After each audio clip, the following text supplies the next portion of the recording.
Well, tomorrow my chickens go to their foster home for the unforeseeable future until we're settled at our new place, like the new place that we don't know about yet. And so I'm out here. I had Tom get this chair out for me so that I could lay in the sun, and I let my girls out so I can watch them in the yard one more time, because although this isn't goodbye to them for good, it'll be the last time that I see them here on this property. So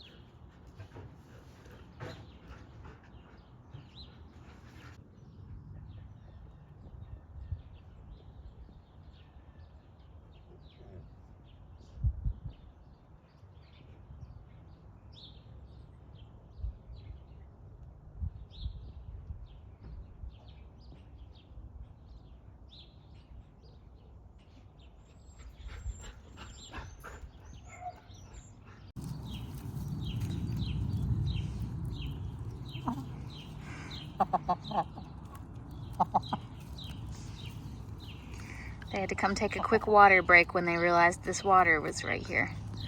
I'm worried about this one. That's Sparrow. She was the one that was just in the chicken hospital, and the one that I've done surgery on before.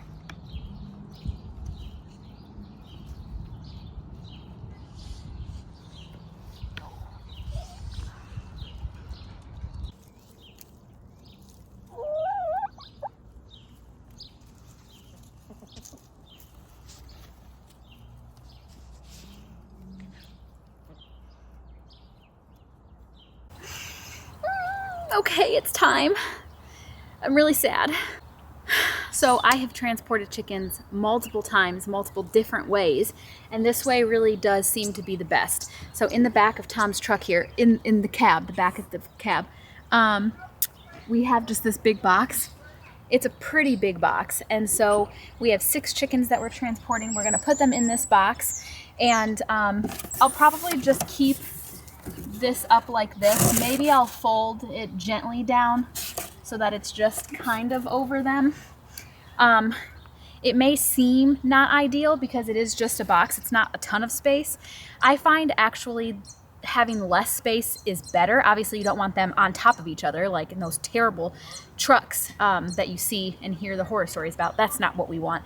We want them to all be able to stand next to each other. But when they're huddled together like that, they feel safer.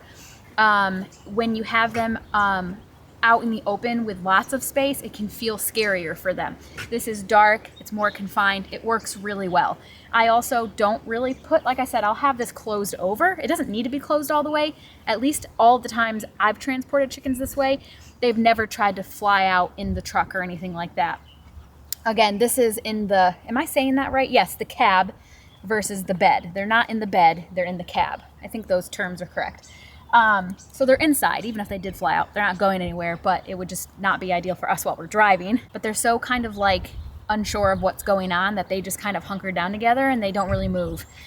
So this is a good way to do it. So for now, I'm going to keep this open so I can get them in there, and we're going to start putting them in. Oh, I'm sad. I'm really actually in my feels about this. This will be the first time that I've not had chickens, and I was trying to figure this out. I can't remember if it's been 3 years now or if it's been 4 years. We've lived in this house for over 5 years. It could be 4. I can't remember. I'll have to look back on my videos and see when, because I had my YouTube channel. I filmed it, so I'll have to look back and see. But it's been some years that I've gone out every single day, sometimes multiple times a day, to feed, to do water, to spend time with them, to check on them, to let them out, to, you know, I enjoy it. I enjoy the consistency that it brings. I enjoy that it gets me outside. They just bring me joy. I like watching them. I like getting their eggs. Even during the times when they've been frustrating to me, I've still really enjoyed them. So I am really sad. I think it'll be good for me to have a little bit of a break and to renew that enthusiasm so that when I get them back, when we're at our new property, I'll be able to be like excited and ready to jump back into it again. But I am really going to miss these girls. Come on, Ben, let's go get them.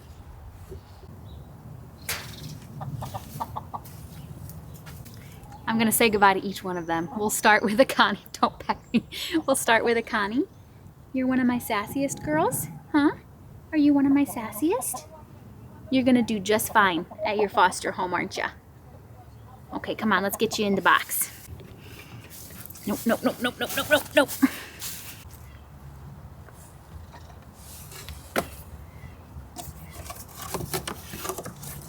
Okay, now we've got Connie number 2. These are my 2 barred rocks. They're both named Connie because I can't really tell them apart. They are my sassiest girls, and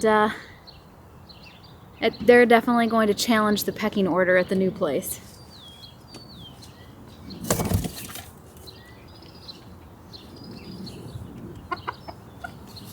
Don't tell the others, but this is definitely my favorite.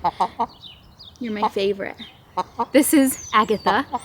She's, so if you remember, if you've been following me for a while, you saw that video, Will Today Be the Day, where I sing that song and I get my first egg. She laid my very first chicken egg ever. She's also the one who was attacked by the dog, not my dog, a neighborhood dog. And she lived inside with me for a while she was healing from that. And she's so sweet. She's the chicken that I bring out when people want to bring their kids over. She's very friendly. She lets you hold her. She lets you pet her. She's a very consistent layer and a very good girl. And I want some of your babies. Yes, because you're so good. This one is a little more skittish. This is Mabel. She's one of my Americanas.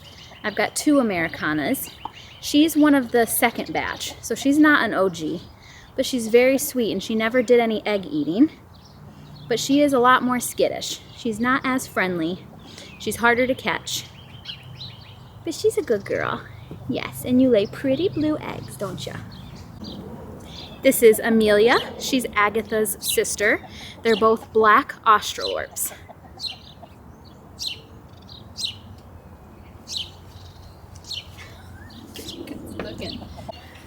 Okay, and then lastly here, saved the best for last, this is Sparrow. Sparrow is the chicken that I didn't really talk about it much on YouTube because I didn't want to get too graphic, but Sparrow's the one who had the impacted crop. It's been like a year now, huh? We had to do surgery. We cut open her crop, my dad and I, and pulled everything out. And then I used to work for a hospital, so I've got a lot of like leftover supplies. And so I had sutures and everything, and we stitched it back up, didn't we? And you lived to tell the tale somehow. We really didn't think it was gonna work because we don't have any experience.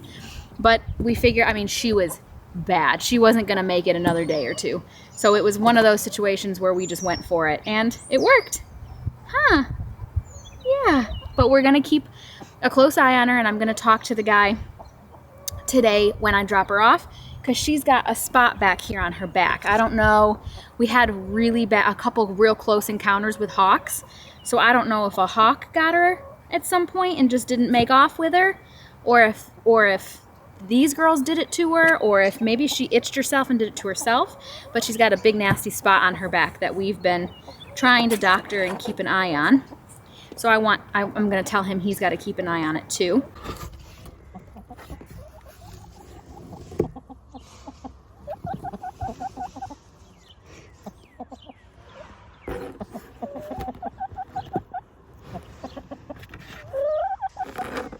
All right, we're off.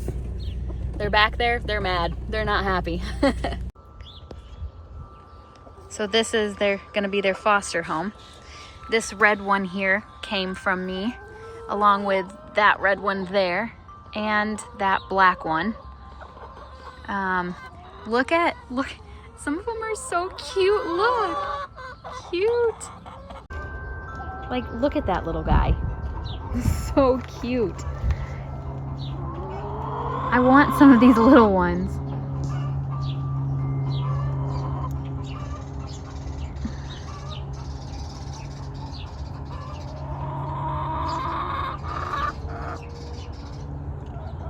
Yeah. You should definitely get little ones like that. I know, I want some little ones. Yes, you see the box of nesting pans? Sometimes they jump in You're the box. so cute.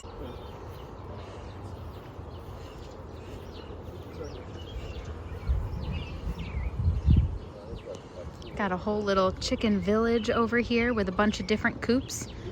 And then there are coops in the garage and they can go in. And they come out here to get some grass time. He's got a really nice setup here.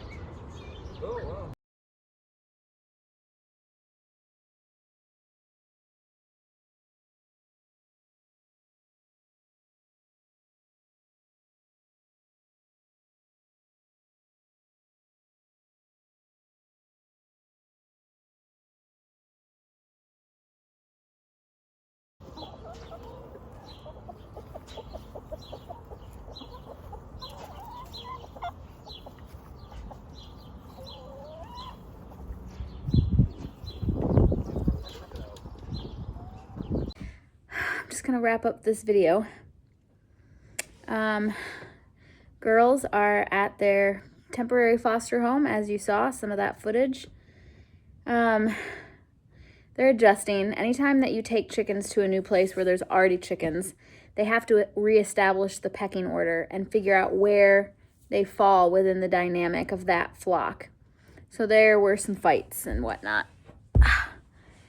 And I did tell him about Sparrow and explain to him, and he told me that he does have a hospital pen and that he told me some of the things he's had to do for his chickens before, and he sounded to me like he was pretty educated. He's had chickens a long time, longer than me, so I trust him with them. And yeah, he showed me their coop and yada yada. So sorry, I'm so tired.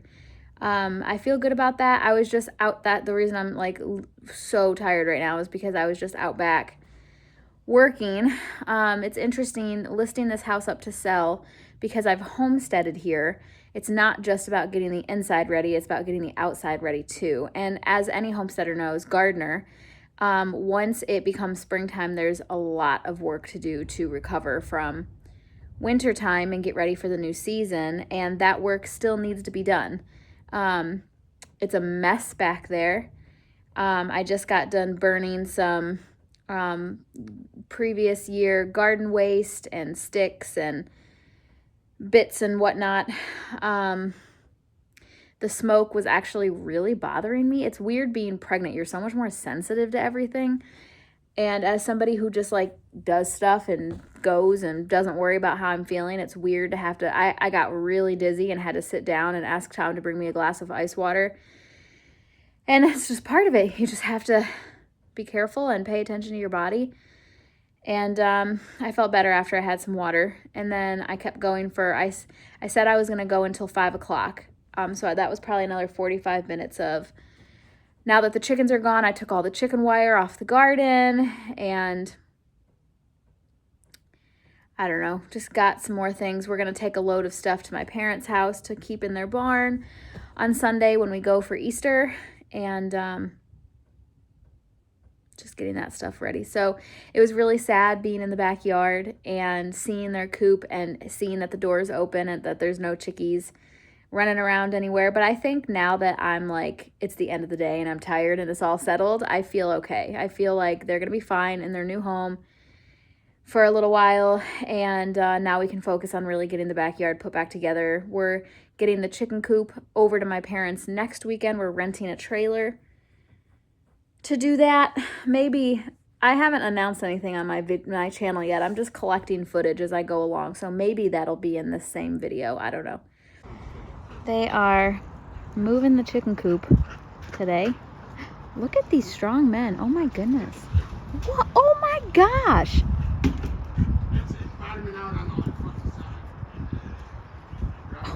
That was so impressive. Anyway, it feels so wrong sitting here, you guys. I should be out there helping them, but I got yelled at because I started to, when they went to pick up the trailer, I detached this front piece. If you're new to my channel, these two guys, my dad and Tom, my husband, built that and added it on when I got my last batch of chickens. and so it needs to be detached now because it makes it too long to fit on the trailer. And so I went in there and got all the screws undone and started trying to move that piece off myself, and I feel like I pulled something, and so they yelled at me. And so I'm not allowed to help. Oh my gosh. So I'm just sitting here with my feet up,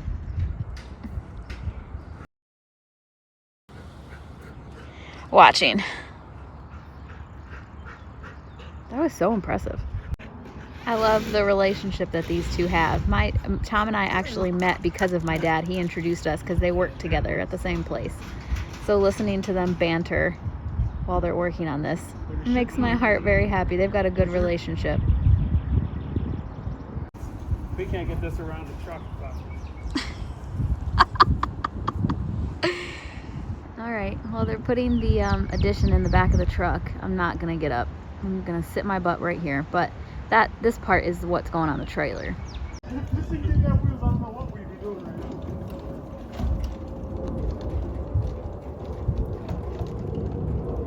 Okay, now I'm getting up. I gotta see this part.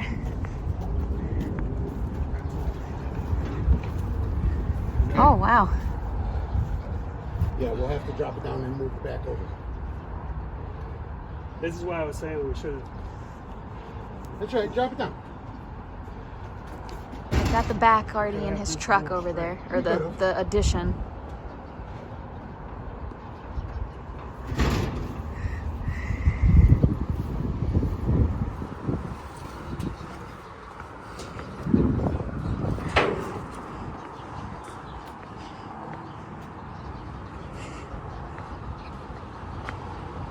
Back up.